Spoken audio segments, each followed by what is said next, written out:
One of the issues affecting network operators at the moment, as they see more data services come onto the network and the rollout of LTE networks, is the issue of in-building coverage. We're here on the Zinwave stand here. Are you seeing more demand from operators for in-building solutions?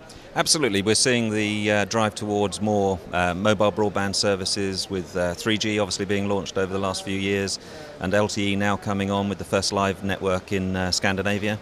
That's definitely driving the requirement for in-building services because they can no longer penetrate the building from the outdoor macro network. So what is it? They're at higher frequencies, so less penetration, and then the buildings themselves, I guess, you've got modern buildings as well. Yeah, absolutely. They're delivering higher data rates and at higher frequencies typically.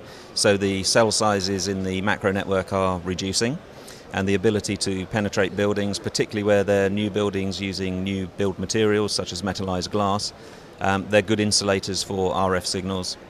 So the application now is to drive the connection to the user from inside the building, so sort of inside out application rather than outside in as we used to see with the 2G networks. So what are their options for doing that? Obviously in building you can take the cell sites inside, you can do repeaters, there's various things you can do. What is it that you provide? Well, what we do is what's called a distributed antenna system, and ours is an active-based solution, so we're distributing power around the building so that we get consistent coverage and also manageable coverage.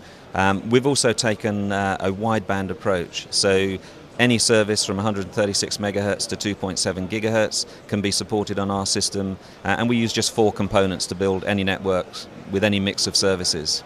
Okay, so the 4 are? The 4 are the service module, which is the service input to the hub. We then have the hub chassis itself, and then the link module, which goes to either secondary hubs or to remote units. And it's the remote units that are the radio head delivering the service. And the ability to do it in wideband, support different frequencies, is that something you think that you have an advantage in? Yeah, it's a technology issue, but it brings a commercial advantage. So in a typical traditional active system, they would deploy service-specific hardware. So once you go above 2 services, then they have to overlay hardware in some way to add new services. In our case, we don't have any service-specific modules at all. So once you have those 4 components deployed, you can support any service. And what are your sort of projections for the need for in-building coverage? Bit of a growth, but fairly flat over this last year, I think. But we're set to see that sort of turn into significant growth again during the sort of back end of this year and going into next year. And again, that's because of the drivers to do with data on the cellular side. One thing I did forget to mention is actually the important sort of safety issue. So there's legislation in the US and also in Europe, and we'll see it other places in the world as well, that demands building owners to put wireless services into the building for the emergency services. So it's going to become essential that they can provide coverage across all the bands that users might be on within the building. Absolutely, and it falls into our area of play, if you like, in that if you design a network for a cellular coverage with the Zinwave solution, following that with emergency service coverage effectively comes for free in our solution because we don't have to add any additional hardware.